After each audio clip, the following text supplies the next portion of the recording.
ఇప్పుడు యువత, నేటి యువతలే భావి పౌరులు అనే మాట ఉంది. కాబట్టి సనాతన ధర్మం ద్వారా సకల జనులకి శాంతిమయమైన వాతావరణాన్ని సృష్టించి మన సనాతన వైదిక ధర్మం యొక్క ప్రచారంతో యువత ఈ దేశాన్ని నడిపించాలంటే వాళ్ళు ఏ విధంగా ఉండాలో గురువుగారి యొక్క సందేశంగా కావాలి. ముఖ్యంగా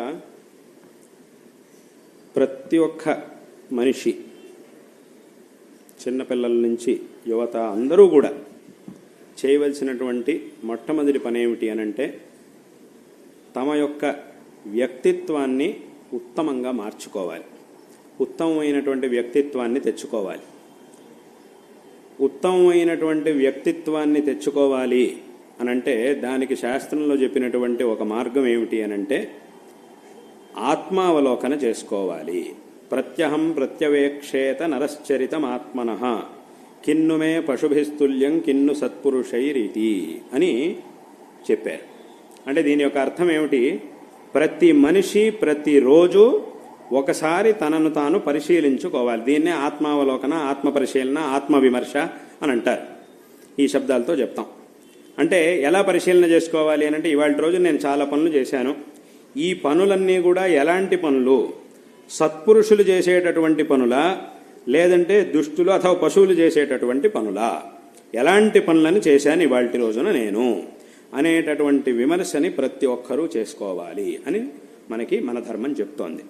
ఇలా చేసుకోవడం వల్ల ఏమవుతుంది అనంటే మనలో ఉన్నటువంటి మంచి గుణాలు, మనలో ఉన్నటువంటి చెడు గుణాలు అన్నీ కూడా మన దృష్టిలోకి వస్తాయి, మన దృష్టికి వస్తాయి. ఎంత మంచి ఉంది, ఎంత చెడు ఉంది, రెండు కూడా మన దృష్టిలోకి వస్తాయి. వచ్చినప్పుడు ఏమవుతుంది అనంటే మంచి విషయాల్ని కాపాడుకోవాలి, ఇంకా పెంచుకోవాలి. ఏవైతే చెడు విషయాలు మన దృష్టిలోకి వచ్చినాయో, నేను ఇలా చేయకుండా ఉండాల్సింది, నేను చేసింది తప్పు అని ఏ విషయాలైతే మన దృష్టిలోకి వచ్చాయో వాటిని సరి చేసుకోవడానికి ఒక మార్గం అనేది మనకి ఏర్పడుతుంది. ఇలా ఆత్మవిమర్శ చేసుకున్నప్పుడు మన యొక్క వ్యక్తిత్వాన్ని మనం పెంచుకోవడానికి ఇది మనకి ఉపయోగపడుతుంది.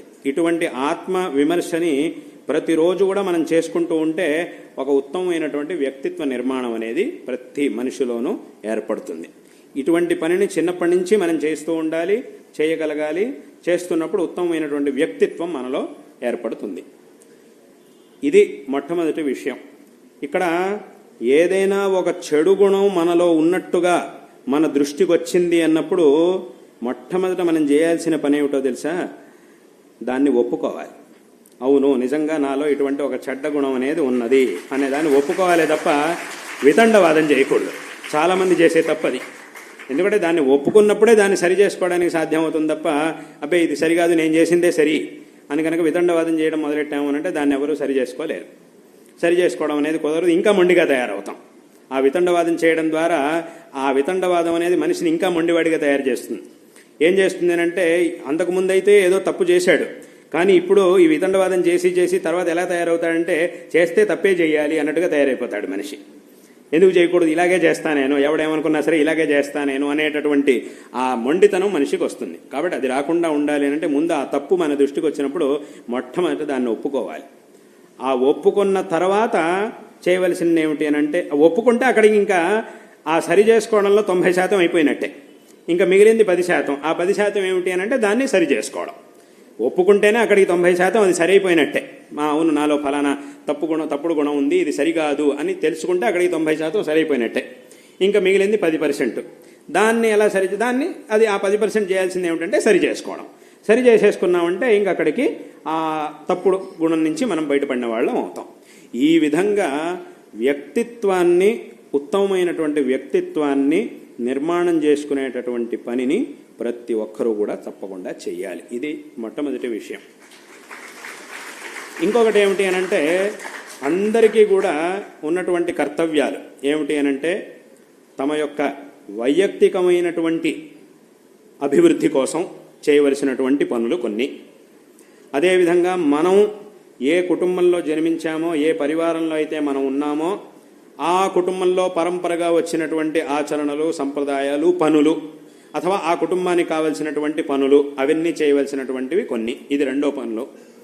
ఇంకా మూడవది ఏమిటి అనంటే మనం ఏ సమాజంలో అయితే ఉన్నామో ఆ సమాజానికి మన వల్ల ఏదైనా ఉపకారం కలిగేట్టుగా మనం చేయవలసినటువంటి పనులు. అంటే మన వైయక్తికమైనటువంటి అభివృద్ధికి కావాల్సిన పనులు, మనం ఏ కుటుంబంలో అయితే ఉన్నామో ఆ కుటుంబం యొక్క అభివృద్ధికి కావాల్సినటువంటి పనులు, అదేవిధంగా ఏ సమాజంలో ఉన్నామో ఆ సమాజం యొక్క అభివృద్ధికి కావాల్సినటువంటి పనులు. ఇది 3 రకాల పనులు ఉన్నాయి. వీటిని అందరూ కూడా చెయ్యాలి. అందులోనూ ఈ 3 పనులు మళ్ళీ 2 రకాలుగా ఉన్నాయి. ఏమిటి అంటే లౌకికమైనటువంటి పనులు, మళ్ళీ ధార్మికమైన ఆధ్యాత్మికమైన రెండు ఒకటే.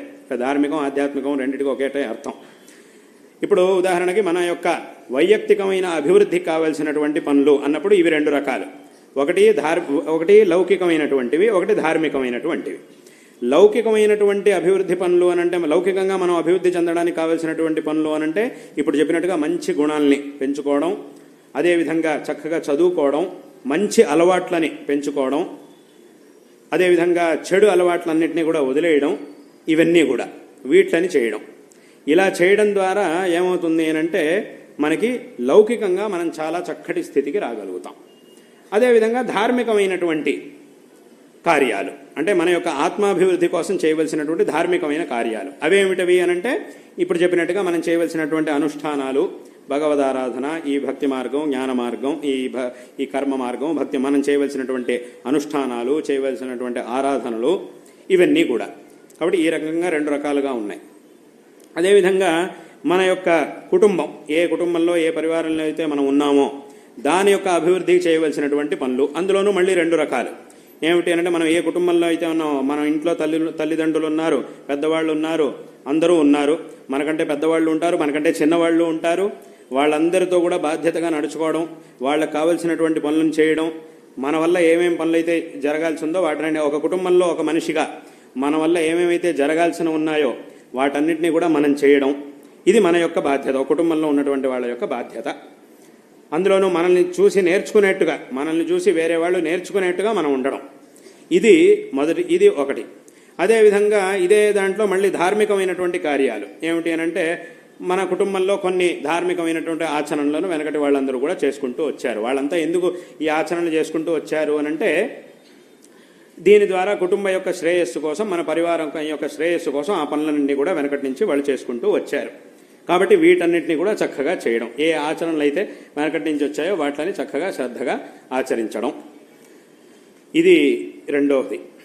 అదేవిధంగా మూడవది ఏమిటంటే మనం ఏ సమాజంలో అయితే ఉన్నామో ఆ ఏ సమాజం ద్వారా మనం ఉపకారాన్ని పొందుతూ ఉన్నామో, ఏ సమాజంలో మనం జీవిస్తూ ఉన్నామో దానికి కావలసినటువంటి పనులని చేయడం. అంటే ఏమిటి అనంటే సమాజంలో ఎవరైతే కష్టాల్లో ఉన్నారో వాళ్ళకి ఉపయోగపడేటటువంటి పనులను చేయడం, మన ద్వారా ఎంత సాధ్యం అవుతుందో అంతమందికి ఉపయోగపడేలా చేయడం, ఆ మంచి పనులు చేయడం సమాజంలో. అంటే ఇది ధర్మానికి, అంటే ఇది కూడా ధార్మికమైనటువంటి విషయమే. ఉపకారం చేయడం అంటే అది ధర్మమే. అదేవిధంగా సమాజంలో మన యొక్క ధర్మం, ఏ ధర్మాన్ని అయితే మనం అనుసరిస్తూ వస్తున్నామో, ఈ సనాతన హిందూ ధర్మం అనేది ఏదైతే ఉందో ఈ ధర్మాన్ని మనం అనుసరిస్తూ వస్తున్నాం. దీని యొక్క గొప్పతనాన్ని మనం తెలుసుకోవడమే కాకుండా సమాజంలో ఉండేటటువంటి వాళ్ళందరికీ కూడా చెప్పి వాళ్ళు కూడా ఈ ధర్మ మార్గంలో ఉండేలాగా చేయడం, ఇది ఈ విధమైనటువంటి పనులని ముఖ్యంగా యువత తప్పకుండా చెయ్యాలి. ఈ పనులన్నింటినీ కూడా తప్పకుండా చెయ్యాలి. దీనికి కావాల్సినటువంటి జ్ఞానాన్ని, దీనికి కావాల్సినటువంటి ప్రేరణని తప్పకుండా అందరూ పొందాలి. ఈ పనులన్నిటినీ కూడా తప్పకుండా అందరూ చెయ్యాలి.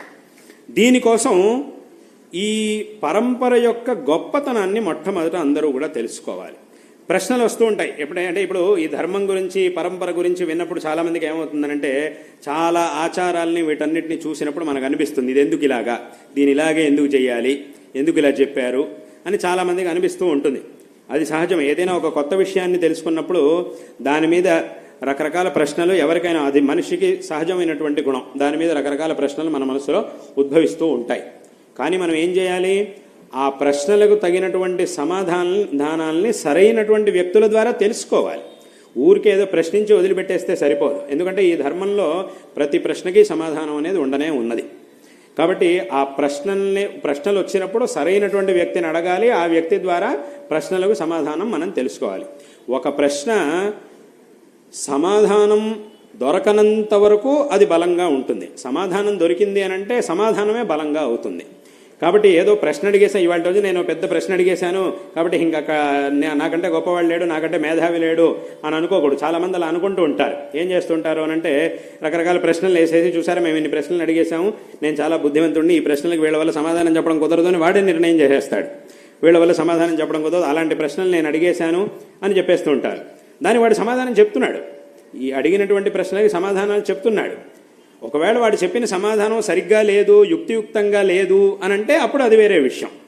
కానీ సమాధానం ఉన్నప్పుడు కూడా ప్రశ్నను మాత్రం అడిగేస్తాము, సమాధానం వినడం మాత్రం మేము చెయ్యము అని అంటే కనుక అది చాలా మూర్ఖతనం.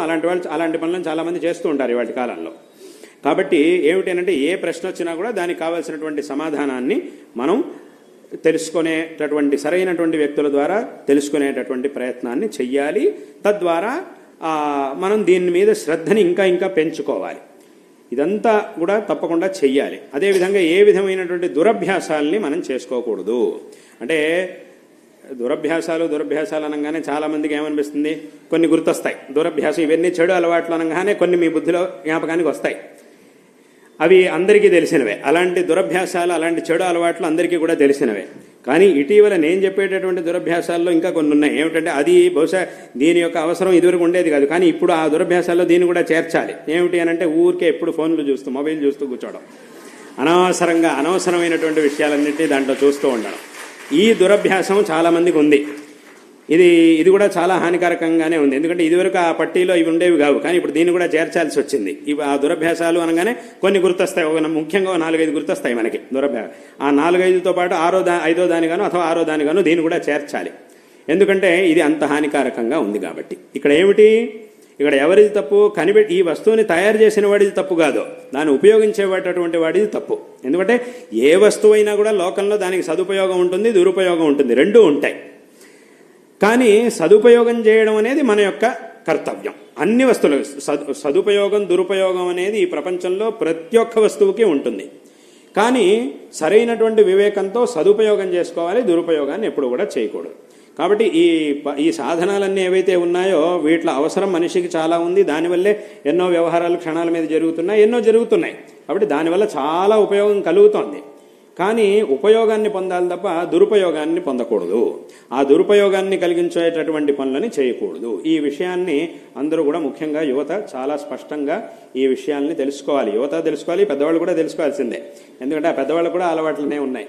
కాబట్టి అందులోనూ ముఖ్యంగా యువత తప్పు. అంటే పెద్దవాళ్ళు ఏమవుతుందంటే వాళ్ళు పెద్దవాళ్ళు అయ్యారు కాబట్టి వాళ్ళ అనుభవాన్ని పొందినటువంటి వాళ్ళు కాబట్టి దీని ప్రభావం ఎక్కువ వాళ్ళ మీద చూపించదు. వాళ్ళు ఉపయోగించినా కూడా ఎక్కువ దీని ప్రభావం వాళ్ళ మీద ఉండకపోవచ్చు. కానీ ఆ యువత యొక్క మనస్సు ఏదైతే ఉందో, చిన్నపిల్లలు కానీ యువత కానీ వాళ్ళ మనస్సు అనేది ఏదైతే ఉందో అది ఇంకా ఇంకా ఇంకా ఇంకా వికాసాన్ని చెందవలసినటువంటి మనస్సుది. కాబట్టి అటువంటి ఆ వికాసాన్ని పొందేటటువంటి అవస్థలో గనక దానికి ఏదైనా ఇబ్బంది కలిగింది, విఘాతం కలిగింది అంటే ఇంకా వికాసాన్ని పొందడం అనేది ఆగిపోతుంది. ఇప్పుడు ఒక విత్తనం ఉంది, ఆ విత్తనాన్ని నాటినప్పుడు దాని నుంచి ఒక విత్తనం చక్కగా ఉన్నప్పుడు దాన్ని నాటి నీళ్లు పోస్తే అప్పుడు ఏమవుతుంది, దాని నుంచి అది మొలకెత్తుతుంది, దాని నుంచి మొక్క పెరుగుతుంది, త్వరగా పెద్ద చెట్టు అవుతుంది, మనకి ఫలాన్ని ఇస్తుంది. అదే ఆ విత్తనాన్ని గనక ఒకసారి మంటల మీద కాల్చి దాన్ని గనక నాటితే అప్పుడు ఏమవుతుంది, దాని నుంచి అంకురం అనేది పుట్టదు. అది చక్కగా ఉన్నప్పుడు దాని నుంచి ఒకసారి మంటల్లో పడేసి కొంచెం కాలిన తర్వాత మళ్ళీ దాన్ని తీసి ఆ కాలిపోయిన విత్తనాన్ని తెచ్చి నాటామనుకోండి, అప్పుడేముంది, దాని నుంచి అంకురం అనేది పుట్టదు, మొలకెత్తదు అది. ఎందుకంటే అది కాలిపోయింది, అక్కడికి అయిపోయింది దాని పరిస్థితి. అదేవిధంగా అవుతుంది. ఈ చెడు అలవాట్ల వల్ల మన యొక్క బుద్ధికి ఇటువంటి విఘాతం కలుగుతుంది. అక్కడికి ఆ వికాసానికి చాలా పెద్ద ప్రతిబంధకం అనేది ఏర్పడుతుంది. కాబట్టి ఇటువంటి చెడభ్యాసాలని మానేయాలి.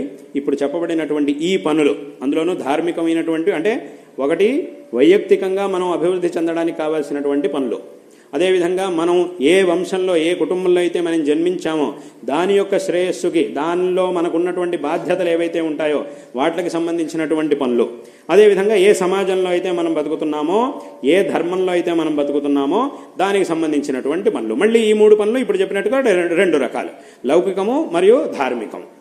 ఈ విధంగా ఈ పనులన్నింటినీ కూడా చేస్తూ ఈ అన్ని దురభ్యాసాల నుంచి దూరంగా ఉంటూ చక్కటి జీవితాన్ని గనక మనం నిర్మించుకుంటే తప్పకుండా ఉత్తమమైనటువంటి స్థితికి మనం వస్తాము అనేటటువంటి విషయంలో ఏమాత్రం సందేహం లేదు. ఇక్కడ కేవలం, అంటే నేను ఇందాక నుంచి 2 రకాలుగా ఎందుకు చెప్తున్నాను అనంటే, కేవలం లౌకికమైనటువంటి అభివృద్ధి మాత్రమే సరిపోదు. ధార్మికమైనటువంటి ఒక చైతన్యాన్ని కూడా తప్పకుండా మనం పొందాలి. లౌకికంగా ఏదో విద్యాభ్యాసం చేసాము, చాలా పెద్ద పెద్ద చదువులు చదివాము, ఎక్కడెక్కడికి వెళ్ళి చదువుకొని వచ్చామంటే సరిపోదు. అది చాలా అవసరం, అందులో సందేహం లేదు. కానీ ఇటువంటి ధార్మికమైనటువంటి ఆ మార్గదర్శనాన్ని కూడా తప్పకుండా మనం పొందినప్పుడు మాత్రమే పరిపూర్ణంగా మన మీద మనం నిగ్రహాన్ని సాధించగలుగుతాం, ఉత్తమమైనటువంటి స్థితికి మనం రాగలుగుతాం. కాబట్టి ఈ విషయాన్ని అందరూ కూడా తప్పకుండా తెలుసుకోవాలి. భగవంతుడు అందరికీ కూడా చక్కటి బుద్ధిశక్తినిచ్చాడు, మీ అందరికీ కూడా చక్కటి కుటుంబాన్ని ఇచ్చాడు, చక్కటి తల్లిదండ్రులను ఇచ్చాడు, చక్కటి కుటుంబాన్ని ఇచ్చాడు, చక్కటి బుద్ధిశక్తినిచ్చాడు. వీటన్నిటినీ కూడా భగవంతుడు ఇచ్చాడు. ఎందుకంటే లోకంలో కనుక మనం చూస్తే ఇవి కూడా లేనటువంటి వాళ్ళు ఎంతోమంది ఉన్నారు, చాలా కష్టమైనటువంటి పరిస్థితిలో ఉండేవాళ్ళు ఎంతోమంది ఉన్నారు. కాబట్టి అలా పోలిస్తే కనుక మనందరికీ కూడా మీ అందరికీ కూడా చాలా మంచి ఒక వాతావరణాన్ని భగవంతుడు ప్రసాదించాడు. కాబట్టి ఇటువంటి పరిస్థితిలో చక్కగా చదువుకోవాలి, చక్కగా సాధన చెయ్యాలి. కొన్నిసార్లు ఏమవుతుందంటే మనం చేసినటువంటి సాధనకి తగినంత ఫలం ఆ సమయానికి లభించకపోవచ్చు. అంటే చాలామంది ఏమడుగుతుంటారు నా దగ్గర అనంటే, ముఖ్యంగా చాలామంది పిల్లలు యువత నా దగ్గర ఎప్పుడు కూడా అడిగేటటువంటి ప్రశ్న ఏమిటి అనంటే, మేము ఎంత చదువుకున్నా కూడా మాకు రావట్లేదండి, ఏం చేయాలి అని అడుగుతుంటారు. ఎంత చదువుకున్నా కూడా రావట్లేదు అని అడుగుతుంటారు. అప్పుడు నేను వాళ్ళకి చెప్పే సమాధానం ఏమిటంటే, ఎంత చదువుకున్నా రావట్లేదు అని అంటే అప్పుడు ఏం చేయాలి అంటే వచ్చేంత వరకు చదువుకోవాలి. అదే దీనికి సమాధానం. ఎంత చదువుకున్నా రావట్లేదు ఏం చేయాలి అని అంటే అప్పుడు ఏం చేయాలి, వచ్చేంత వరకు చదవాలి అనేది దీనికి సమాధానం. అంతకంటే ఇంకా సమాధానం చెప్పలేం. అయితే ఏమవుతుందంటే కొంతమందికి ఒకసారి చదువుకుంటే వచ్చేస్తుంది, కొంతమంది 4 సార్లు చదవాలి, కొంతమంది 10 సార్లు చదవాలి, కొంతమందికి 15 సార్లు చదవాలి. ఆ 15 సార్లు చదవాల్సిన వాడికి 15 సార్లు చదివితేనే వస్తుంది వాడికి. ఒకసారి చదివితే వాడికి రాదు, 10 సార్లు చదివినా కూడా 15 సార్లు చదివితేనే వాడికి వస్తుంది. ఎందుకంటే వాడి సామర్థ్యం అది. ఈ సామర్థ్యం అనేది ఒక్కొక్కరికి ఒక్కో రకంగా ఉంటుంది. కాబట్టి ఎవరైనా కూడా వాళ్ళకు వచ్చేంత వరకు తప్పకుండా చదువుకుంటే, అందుకే ఇప్పుడు అంటే ఒక ఉదాహరణ ఏమిటి అంటే, ఇప్పుడు మనకి వెన్న రావాలి అని అంటే ఏం చేయాలి, మజ్జిగని చిలికితే దాని నుంచి వెన్న వస్తుంది. అక్కడ ఈ మజ్జిగని ఎంతసేపు చిలకాలి అని ప్రశ్న అడిగితే దానికి ఏమిటి సమాధానం? ఒకసారైనా, 2 సార్లైనా, 3 సార్లైనా, 4 సార్లైనా ఏం చెప్పాలి సమాధానం? వెన్న వచ్చేంత వరకు చిలుగుతూనే ఉండాలి. అదే దాని సమాధానం. అంతకంటే ఇక్కడ ఇంకో సమాధానం చెప్పడమే కుదరదు. అది వచ్చేంత వరకు చేయాల్సిందే ఆ పనిని. అదేవిధంగా ఈ చదువు అనేది ఏదైతే ఉందో అది కూడా అంతే, వచ్చేంత వరకు చదువుకోవాలి. అలాగని ఎన్నిసార్లు 100 సార్లు చదివినా కూడా రాదు అనేంత మందబుద్ధులు ఎవరు లేరు కదా ఇక్కడ. మరి అంత మటుకు మందబుద్ధి అని అంటే అంత మందబుద్ధులు ఎవరు లేరు ప్రపంచంలో. 100 సార్లు చదువుకున్నా కూడా రాదు అనేంత మందబుద్ధులు అయితే ఖచ్చితంగా ఉండరు. తప్పకుండా వస్తుంది, తప్పకుండా చదువుకుంటే తప్పకుండా వస్తుంది. దృష్టి పెట్టి చక్కగా చదువుకుంటే, ఆ ప్రయత్నం చేస్తే తప్పకుండా వస్తుంది. కొన్నిసార్లు కొంతమందికి ఎక్కువ ప్రయత్నం చేయాల్సి వస్తుంది అంతే. అంటే ఒక చిన్న కథ ఉంది. ఒకసారి ఒక ఊరు ఉంది, ఆ ఊళ్ళో 2 స్నేహితులు ఉన్నారు. వాళ్ళిద్దరూ పక్కపక్కనే వాళ్ళకే పెద్ద ఏదో అక్కడక్కడ చిన్న చిన్న పనులు చేసుకొని దానివల్ల ఎంత డబ్బు వస్తే దాంతో ఏదో ఉన్న దాంట్లో పెద్ద ధనవంతులేం కాదు, ఏమీ లేదు, ఉన్నదానికి కొన్నిసార్లు ఉన్నదానికే సరిపోదు అటువంటి పరిస్థితి. వాళ్ళు 2 ఇళ్ళు ఉండేవి. ఇద్దరు పక్కపక్కన చిన్న చిన్న ఇళ్ళని కట్టుకున్నారు. ఒకసారి ఏమైంది అంటే ఉన్నట్టుండి ఎవరో ఒక మహాయోగి ఆయన ఆ ఊళ్ళోంచి అలా వెళ్తున్నాడు, వీళ్ళ ఇంటి ముందు నుంచి అలా వెళ్తున్నాడు. ఏదో సందడి వినిపిస్తోంది, జనాలంతా వచ్చి ఆయన చూస్తూ ఉన్నారు. అప్పుడు ఏమైంది అంటే ఎవరో వచ్చినట్టు ఉన్నారు, ఏదో జనాలంతా వచ్చారు, ఏమైంది అని చెప్పి వీళ్ళిద్దరు ఇంటి నుంచి బయటకు వచ్చి చూస్తున్నారు. చూస్తుంటే ఆయన పాటికి ఆయనలా వెళ్తున్నాడు. కొంతమంది ఏమో ఆయన చూసి దండాలు పెడుతున్నారు, కొంతమంది ఏమో మామూలుగా నించొని చూస్తున్నారు. అలా రకరకాలుగా జనాలు వాళ్ళ పాటు వాళ్ళు ఏదేదో చేస్తున్నారు. ఈయన మాత్రం వాళ్ళవన్నీ పట్టించుకోకుండా అలా వెళ్తున్నాడు. వీళ్ళిద్దరు ఇంటి ముందుకు వచ్చి రాగానే అది ఆయనకి ఏమనిపించిందో తెలియదు కానీ వీళ్ళిద్దరి వైపు చూశాడు. చూసి ఏమన్నాడు అనంటే, మీ ఇద్దరు కట్టుకున్న చిన్న ఇళ్ళు ఏవైతే ఉన్నాయో వీట్ల కింద పెద్ద నిధి ఉంది. ఇంత పెద్ద నిధి ఉన్నప్పుడు ఎందుకు మీరిద్దరు ఇంత దారిద్ర్యంలో జీవిస్తున్నారు? ఆ నిధిని తీసుకుంటే మీరు చక్కగా సుఖంగా ఉండగలుగుతారు, ఆ పని చేయండి అని చెప్పేసి వెళ్ళిపోయాడు. చెప్పేసి ఇంకేం మాట్లాడకుండా ఇంత మాత్రం చెప్పేశాడు, వెళ్ళిపోయాడు. వెళ్ళంగానే వీళ్ళిద్దరు ఆలోచనలో పడ్డారు. పెద్ద నిధి ఉందంటే ఎవరొద్దంటారు? కాబట్టి వీళ్ళిద్దరు కూడా చాలా ఆనందపడ్డారు, చాలా ఆలోచించారు. కానీ ఏమిటి ఇలా చెప్పాడు, నిజంగా అలా నిధి ఉందా లేదా? ఇప్పుడు ఈ నిధి కోసం ఇంటిని పడగొట్టాలి, చివరిగా దొరకలేదు అంటే ఉన్న ఇల్లు కూడా పోతుంది, ఇప్పుడు ఏం చేయాలి అని వీళ్ళిద్దరూ చాలా సందేహంలో పడ్డారు. ఏం చేయాలి అని, నిజంగా ఈయన నమ్మచ్చా, ఈయన ఏమైనా పిచ్చివాడా, లేదంటే నిజంగానే చెప్తున్నాడా, నిజంగానే తెలిసినవాడా, పిచ్చివాడా, ఏమిటి ఇప్పుడు నమ్మాలా వద్దా అని చాలా ఆలోచనలో పడ్డారు. చాలామందిని అడిగారు, ఇప్పుడు ఏం చేయమంటారు మమ్మల్ని? అప్పుడు చాలామంది ఏం చెప్పారు అనంటే, లేదు ఆయన మాటలను అలా ఊరికే తీసేయడానికి వీల్లేదు, ఆయన చాలా గొప్పవాడు, ఆయన పెద్ద జ్ఞాని, నిజంగా ఏదైనా చెప్పాడంటే అది తప్పకుండా జరుగుతుంది, కాబట్టి మీరు అక్కడ తవ్వి చూస్తే మీకు నిధి దొరుకుతుంది అని చెప్పారు. సరే అలాగైతే ఓ ప్రయత్నం చేద్దామని చెప్పి ఏం చేశారంటే అక్కడ ఇంటినంతా తీసేసి తవ్వడం మొదలెట్టారు. ఇద్దరూ కలిసి తవ్వడం మొదలెడుతున్నారు. వాడి ఇంటి దగ్గర వాడు, వీళ్ళ ఇంటి కింద వీడు. ఇద్దరు ఒకేసారి తవ్వడం మొదలెట్టారు. ఇద్దరికి ఒకే బలం, ఇద్దరు తవ్వడం మొదలెట్టారు, ఒకే రకంగా పనిచేస్తున్నారు. ఒకడు 10 అడుగులు తవ్వాడు, ఇద్దరు కలిసి 10 అడుగుల వరకు తవ్వారు. ఒకడికి నిధి దొరికింది, చాలా నిధి అక్కడ దొరికేసింది. చాలా సంతోషపడ్డాడు. వెంటనే చెప్పాడు నాకు నిధి దొరికేసింది అని చెప్పి నిధిని తీసుకున్నాడు. ఆ నిధిని అంతా తీసుకుని ఇంక ఇక్కడ ఉండాల్సిన పని లేదు, హాయిగా నేను ధనవంతుడిగా ఎక్కడో బతుకుతానని చెప్పి హాయిగా అక్కడి నుంచి వెళ్ళిపోయాడు. కానీ రెండో వాడికి మాత్రం దొరకలే. అప్పుడు వీడేం చేశాడు, అదేమిటి వాడి 10 అడుగులకి దొరికింది కదా, నాకు దొరకలేదేమిటి అని చెప్పి వీడేం చేశాడు అంటే ఇంకో 2 అడుగులు తవ్వాడు. చూద్దాం ఇంకొంచెం చూద్దాం అని చెప్పి ఇంకో 2 అడుగులు తవ్వాడు, దొరకలా. ఇంకో 2 అడుగులు తవ్వాడు, దొరకలా. ఇంకో 2 అడుగులు తవ్వాడు, దొరకలా. 15 దాటిపోయింది, 16 అడుగులు తవ్వేశాడు, ఇంకా ఏమీ దొరకలేదు. ఇంకో 4 అడుగులు తవ్వాడు, అయినా కూడా దొరకలే.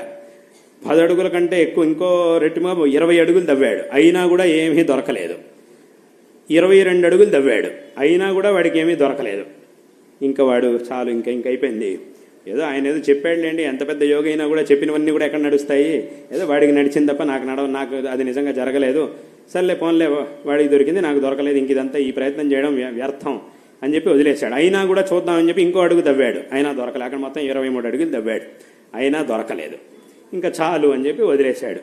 వదిలేసి మళ్ళీ దానంతా పూర్తి చేసి మళ్ళీ పాత ఇంటిని మళ్ళీ కట్టుకున్నాడు, అక్కడే ఉన్నాడు. కానీ నిజం ఏమిటి, ఇంకొక 2 అడుగులు వెళ్ళుంటే వాడికి దొరికినటువంటి నిధి కంటే 4 రెట్లు ఎక్కువ నిధి వీడింటికి ఉండింది.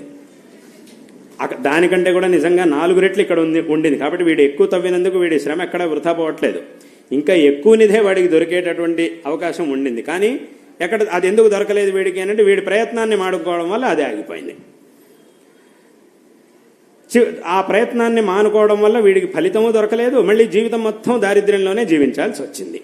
అంటే అక్కడికి ఏమైంది, ఈ ప్రయత్నానికి అంత బలం అనేది, ప్రయత్నాన్ని తప్పకుండా మనం చెయ్యాలి ఫలం దొరికేంత వరకు. అంటే సరైనటువంటి మార్గంలో ఏ మార్గంలో వెళితే నాకు ఫలం దొరుకుతుంది అనే విషయాన్ని మొట్టమొదట ప్రామాణికులైనటువంటి వ్యక్తి నుంచి స్పష్టంగా నిర్ణయించుకొని ఆ తర్వాత మనం దాంట్లో దిగాము అనంటే ఫలం దొరికేంత వరకు ప్రయత్నం చేస్తూనే ఉండాలి. ముందు సరైనటువంటి మార్గాన్ని నిర్ధారించుకోవాలి మొట్టమొదట. అలాగని ఏది పెడితే దాంట్లో అనవసరంగా ప్రయత్నాలు చేయకూడదు. సరైనటువంటి మార్గం ఏది అనేదాన్ని పెద్దల నుంచి నిర్దేశం తీసుకొని నిర్ణయం చేసుకొని ముందు దాంట్లోకి దిగాలి. ఆ తర్వాత ఫలం దొరికేంత వరకు ప్రయత్నించాలి. కాబట్టి చదువుకోవాలి, ఎంత చదువుకున్నా రావట్లేదు అంటే దాని అర్థం ఏమిటి, చదువుకుంటే తప్పకుండా రానే వస్తుంది. కాబట్టి అప్పుడు ఏం చేయాలంటే వచ్చేంత వరకు చదువుకోవాలి. ఇలా వచ్చేంత వరకు చక్కగా చదువుకొని చక్కగా అందరూ కూడా గొప్పవాళ్ళు అవ్వాలి. అందరికీ కూడా జీవితం అనేది తప్పకుండా ఒక మంచి అవకాశాన్ని ఇస్తుంది. కాబట్టి అందరూ కూడా ఈ ప్రయత్నాన్ని చక్కగా చెయ్యాలి. పెద్దవాళ్ళు, తల్లిదండ్రులు, విశేషంగా తల్లిదండ్రుల విషయంలో చాలా శ్రద్ధాభక్తులతో ఉండాలి, చాలా గౌరవంతో ఉండాలి అందరూ కూడా. అంటే తల్లిదండ్రుల దగ్గర ఊరికే అనవసరంగా నువ్వేంటి నాకు చెప్పేది, నీకేం తెలుసు అని అలా వాదించకూడదు. ఒకవేళ నిజంగా వాళ్ళకి విషయం తెలియకపోయినా చెప్పేటటువంటి భాషా విధానం ఒకటి ఉంటుంది. వాళ్ళ దగ్గర గౌరవంగా చెప్పాలి. గౌరవంగా చెప్తే తప్పకుండా వాళ్ళు ఒప్పుకుంటారు. ఎందుకు ఒప్పుకోరు? నువ్వు చెప్పాల్సినటువంటి రీతిలో వాళ్ళకి కనుక చెప్తే అప్పుడు వాళ్ళు కూడా తప్పకుండా ఒప్పుకుంటారు. అదంతా వదిలేసి ఊరికే అనవసరంగా వాళ్ళని నేనేదో చేయొద్దన్నారు అన్నంత మాత్రం వాళ్ళ మీద ద్వేషం పెంచేసుకొని వాళ్ళని చేస్తూ అలా చేస్తే మాత్రం అది చాలా పెద్ద పొరపాటు. ఎందుకంటే వాళ్ళు కూడా కోరుకునేది పిల్లల శ్రేయస్సే కదా. అయితే వాళ్ళకు ఒక భయం ఉంటుంది. ఎంతైనా పిల్లలు వీళ్ళు ఎంత పెద్దవాళ్ళైనా కూడా తల్లిదండ్రులకి పిల్లలే కాబట్టి ఎక్కడైనా వీళ్ళు తెలియక పాపం తప్పుడు అడుగులు వేసేస్తారు. ఎందుకంటే చిన్నప్పుడు ఎన్నోసార్లు అలా తప్పుడు అడుగులు వేయబోయేటప్పుడు వీళ్లే కదా ఎన్నోసార్లు కాపాడింది. ఎన్నోసార్లు చిన్నపిల్లలుగా ఉన్నప్పుడు తెలియనటువంటి పరిస్థితిలో ఏదైనా తప్పుడు అడుగులు వేసే పరిస్థితిలో వాళ్ళని అలా జరగకుండా కాపాడుకుంటూ వచ్చింది వీళ్లే కదా. కాబట్టి వాళ్ళు ఇప్పుడు పెద్దవాళ్ళు అయ్యారనేది వేరే విషయం అనుకోండి. చిన్నప్పుడులాగా తప్పుడు అడుగులు వేయకపోవచ్చు, కానీ వీళ్ళకి తల్లిదండ్రులు పెద్దవాళ్ళు అవుతున్నారు, వాళ్ళు పెద్దవాళ్ళు అవుతున్నారు, వీళ్ళు పెద్దవాళ్ళు అవుతున్నారు. కాబట్టి ఏమవుతుందంటే ఇప్పటికి కూడా వాళ్ళు చిన్నపిల్లలాగే చూస్తుంటారు. ఆ భావన అనేది పిల్లల మీద ఉండనే ఉంటుంది. కాబట్టి అదొక భయం ఉంటుంది వాళ్ళకి. ఇప్పుడైనా ఎక్కడైనా పొరపాటు ఏమైనా తప్పుడు అడుగులు వేస్తారేమో అనే భావనతో వాళ్ళు జాగ్రత్త కొద్దీ చాలా విషయాలు చెప్తారు. ఇదంతా ఎందుకులే వద్దులే అని కొన్నిసార్లు అనొచ్చు. కానీ వాళ్ళకి గనక ఇలా వెళ్తే ఏమీ జరగదు, మంచిదే అనేటటువంటి ధైర్యాన్ని వాళ్ళకి తెచ్చేట్టుగా వాళ్ళకి ఈ విషయాన్ని అర్థం చేయించగలిగితే అప్పుడు తప్పకుండా వాళ్ళు మాత్రం ఎందుకు కాదంటారు. మంచిదే జరుగుతుంది అన్నప్పుడు వాళ్ళు కోరుకునేది మంచే కాబట్టి మంచిదే జరుగుతుంది అని అంటే తప్పకుండా వాళ్ళు కూడా కాదనరు. కాబట్టి దీన్ని అంటే ఆ కళ మనకే రావాలి, పిల్లలకు ఉండాలి. అటువంటి అది ఎలా చేయాలి అనేటటువంటి ఆ సామర్థ్యం, ఆ చాతుర్యాన్ని పిల్లలే తెచ్చుకోవాలి. కాబట్టి ఈ విధంగా పెద్దవాళ్ళని తల్లిదండ్రుల్ని గౌరవిస్తూ వాళ్ళు చూపించినటువంటి మార్గంలో చక్కగా వెళుతూ ఈ పరంపర మనకి చూపిస్తున్నటువంటి మార్గాన్ని చక్కగా అనుసరించి కృతార్థులు కావాలి అనేటటువంటి విషయాన్ని ఈ సందర్భంలో అందరికీ కూడా తెలియజేస్తూ ఉన్నాం. ఈ ధర్మం యొక్క విషయంలో ఎప్పుడు కూడా అందరూ దృఢమైనటువంటి జ్ఞానాన్ని పొంది ఉండాలి. ఎప్పుడూ కూడా ఈ ధర్మాన్ని వదలకూడదు. ఎవ్వరూ కూడా ఈ ధర్మాన్ని వదిలేటటువంటి ఆలోచన ఎప్పుడు కూడా చేయకూడదు. దీని మీద రకరకాల ప్రశ్నలు రావచ్చు, రకరకాల మనుషులు దీని మీద మనకి ప్రశ్నలు వచ్చేట్టుగా చెయ్యొచ్చు, మన ధర్మం మీదే మనకి ద్వేషం కలిగేట్టుగా రకరకాల మనుషులు చెయ్యొచ్చు, అలాంటి ప్రయత్నాలు చెయ్యొచ్చు. కానీ ఇది నిజంగా గనక అంత ఉత్కృష్టమైన ధర్మం కాకపోతే ఇన్ని సంవత్సరాలు, ఇన్ని లక్షల వేల సంవత్సరాల నుంచి, వేల లక్షల సంవత్సరాల నుంచి ఇంత దృఢంగా ఉండడానికి సాధ్యమే కాదు. ఇది ఇంత దృఢమైనటువంటిది, ఇంత ఉత్తమమైనటువంటిది కాబట్టే ఇన్ని ఆక్రమణలు దీని మీద జరుగుతూ ఉన్నా కూడా ఇవాళకి ఇంత దృఢంగా నిలబడి ఉన్నది. కాబట్టి దీన్ని అందరూ కూడా చక్కగా తెలుసుకోవాలి. విశేషంగా మన శాస్త్రములు మనకేం చూపిస్తున్నాయో, విశేషంగా జగద్గురు శ్రీ ఆదిశంకర భగవత్పాదాచార్యుల వారు ఇవాటి రోజున ఈ ధర్మం అనేది ఇంత దృఢంగా నిలబడింది అంటే దానికి కారణం శంకరాచార్యుల వారు. అందులో ఆ విషయంలో ఏ విధమైనటువంటి సందేహము లేదు. అంటే శంకరాచార్యుల వారు అవతరించి ఈ ధర్మాన్ని సంస్థాపన చేసిన తర్వాత కాలంలో ఇంకా చాలామంది మహాపురుషులు వచ్చారు. వాళ్ళంతా కూడా ఈ ధర్మాన్ని ప్రచారం చేశారు, వాళ్ళ విధానాల్లో ఈ ధర్మాన్ని ప్రచారం చేశారు. కానీ ఒకవేళ శంకరాచార్యుల వారు కనుక ఈ ధర్మాన్ని ఉద్ధరించకపోయి ఉంటే తర్వాత కాలంలో వచ్చినటువంటి వాళ్ళు కూడా ఇదేమీ చేయలేకపోయేవాళ్ళు. శంకరులు ఈ ధర్మానికి ఒక మార్గాన్ని చూపించారు కాబట్టే, దీన్ని ఉద్ధరించారు కాబట్టే తర్వాత కాలంలో వచ్చినటువంటి వాళ్ళకి దీన్ని ప్రచారం చేయడానికి, వాళ్ళ మార్గాల్లో దీన్ని ప్రచారం చేయడానికి వాళ్ళకు ఒక అవకాశం అనేది లభించింది. కాబట్టి మొట్టమొదట మనం స్మరించాల్సింది శంకరాచార్యుల వారిని, ఆదిశంకర భగవత్పాదాచార్యుల వారిని. కాబట్టి వారు చూపించినటువంటి మార్గాలు, వారు ఉపదేశించినటువంటి విషయాలు, వీటన్నిటినీ కూడా చక్కగా మన జీవితంలో ఆదర్శంగా తీసుకొని, ఉపదేశంగా తీసుకొని ఆ మార్గంలో వెళ్ళి మనం ఈ జీవితాన్ని సార్థకపరుచుకోవాలి అనేటటువంటి విషయాన్ని అందరికీ కూడా మరొకసారి ఈ సందర్భంలో తెలియజేస్తూ, మీ అందరికీ కూడా నారాయణ స్మరణపూర్వకమైనటువంటి ఆశీర్వాదాలను తెలియజేస్తూ ఉన్నాం. శారదా చంద్రమౌళీశ్వరుల యొక్క, మా గురువరేణ్యుల యొక్క పరిపూర్ణమైనటువంటి అనుగ్రహం మీ అందరి యందు సదాకాలం ఉండుగాక, తద్వారా అందరికీ కూడా సకల శ్రేయస్సులు లభించుగాక అని ఈ సందర్భంలో ఆశీర్వాదాన్ని తెలియజేస్తూ ఉన్నాం. ఇవాటి రోజున ఉన్నటువంటి, అంటే ఈ ధర్మం, దీనికి సంబంధించినటువంటి విషయాలు చాలా విస్తృతమైనటువంటి విషయాలు, ఇవేవో ఊరికే కాసేపట్లో పూర్తి చేసే విషయాలు కావు. ఇప్పుడు ఇవాళ రోజున చాలామందికి చాలా వచ్చినటువంటి సందేహాల్లో కొన్ని ప్రశ్నలు, సందేహాలకి ఉన్న దాంట్లో ఉన్న సమయంలో సమాధానాలను చెప్పడం జరిగింది. అయితే అలాగని ఇంకా వేరే ప్రశ్నలు ఏవో దీని మీద కూడా రకరకాల ప్రశ్నలు చాలామందికి రావచ్చు. ఇంతవరకు ఏం విన్నారో దాని మీద రకరకాల ప్రశ్నలు ఇంకా రావచ్చు మనస్సులో. అయితే ఒకసారి మాట చెప్పేటప్పుడే అన్ని ప్రశ్నలకి సమాధానాలతో సహితంగా అన్నింటినీ చెప్పడం అనేది సాధ్యం కాదు, ఎందుకంటే ఇది చాలా పెద్ద విషయం కాబట్టి. ఇప్పుడు దొరికినటువంటి ఈ సమయంలో కొన్ని విషయాలన్నిటి కూడా సమాధానాలు చెప్పడం జరిగింది.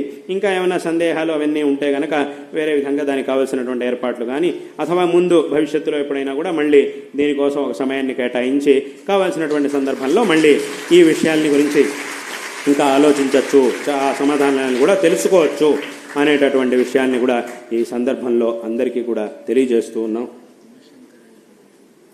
అనేటటువంటి ఈ విషయాన్ని ఈ సందర్భంలో అందరికీ కూడా తెలియజేస్తూ ఉన్నాం. కాబట్టి ఏ ప్రశ్న వచ్చినా కూడా తప్పకుండా దానికి ఒక సమాధానం అనేది ఇక్కడ ఉంది.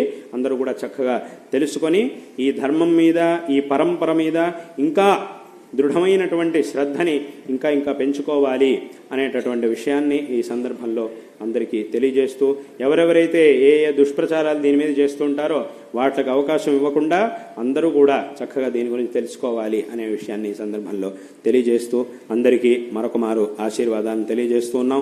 అందరికీ కూడా ఆ జగన్మాత, సమస్త విద్యలకు అధిదేవత అయినటువంటి ఆ జగన్మాత శారదా పరమేశ్వరి అమ్మవారి యొక్క పరిపూర్ణమైన అనుగ్రహం, ఆ శారదా స్వరూపులైనటువంటి మా గురువరేణ్యుల యొక్క పరిపూర్ణమైన అనుగ్రహం మీ అందరి యందు సదాకాలం ఉండుగాక. అందరూ కూడా చక్కటి స్థానాలకి, జీవితంలో ఉన్నతమైనటువంటి స్థితికి అందరూ కూడా రావాలి ఆ జగన్మాత కృపతో అని ఈ సందర్భంలో ఆశీర్వాదాలని అందరికీ కూడా తెలియజేస్తూ ఉన్నాం. అందరికీ అటువంటి అనుగ్రహాన్ని ఆ జగన్మాత చేయుగాక అని ఈ సందర్భంలో మరొకమారు ఆశీర్వాదాన్ని తెలియజేస్తూ ఈ మాటల్ని ఇక్కడికి ముగిస్తూ ఉన్నాం. ఈ విశేషమైనటువంటి కార్యక్రమంలో శ్రమించినటువంటి వాళ్ళు, సహకరించినటువంటి వాళ్ళు అందరికీ కూడా మా యొక్క ఆశీర్వాదాలని ఈ సందర్భంలో తెలియజేస్తూ ఉన్నాం. అదేవిధంగా మేము విశేషంగా ఈ సందర్భంలో మా యొక్క ఆదేశానుసారం రకరకాల ఎన్నో విషయాల్ని ఎన్నో విషయాలకు సంబంధించినటువంటి ఆ ప్రవచనాన్ని మాకంటే ముందు ఇక్కడికి రావడం కంటే ముందు చేసినటువంటి లలితాదిత్యకి ఈ చిన్న వయసులోనే విశేషమైనటువంటి ఒక జ్ఞానాన్ని సామర్థ్యాన్ని పొందినటువంటి ఆ లలితాదిత్య కూడా ఈ సందర్భంలో మా యొక్క ఆశీర్వాదాన్ని తెలియజేస్తూ మరొక మారు అందరికీ ఆశీర్వాదాన్ని తెలియజేస్తూ ఈ మాటల్ని ఇక్కడికి ముగిస్తూ ఉన్నాం. ఈ సందర్భంలో అందరికీ కూడా ఈ ఒక నామ మంత్రాన్ని ఉపదేశించాలి అనేటటువంటి సంకల్పాన్ని చేశాం. అందరూ కూడా నేను చెప్పిన దాన్ని చెప్పండి. నమఃశంకరాయ, నమఃశంకరాయ, నమఃశంకరాయ. అందరూ కూడా ఎక్కడ ఎటువంటి పరిస్థితిలో ఉన్నా కూడా ఈ మంత్రాన్ని, ఈ నామ మంత్రాన్ని అందరూ కూడా ప్రతిరోజు ఖచ్చితంగా ఒక 108కి తక్కువ లేకుండా ప్రతిరోజు దీన్ని జపం చేయాలి. తర్వాత విద్యాభ్యాసం మొదలైనటువంటి పనులకి ఆ తర్వాత వెళ్ళాలి. మొట్టమొదటి దీన్ని రోజు చేసేటటువంటి జపాలు, అనుష్ఠానాలు, పూజలు వాటితో పాటు ఏ అనుష్ఠానాలను ఎవరెవరు చేస్తున్నారో వాటితో పాటు దీన్ని కూడా చేసి అందరూ కృతార్థులు కావాలి అనే విషయాన్ని ఈ సందర్భంలో తెలియజేస్తూ ఉన్నాం. హర నమః పార్వతీపతయే, హర హర మహా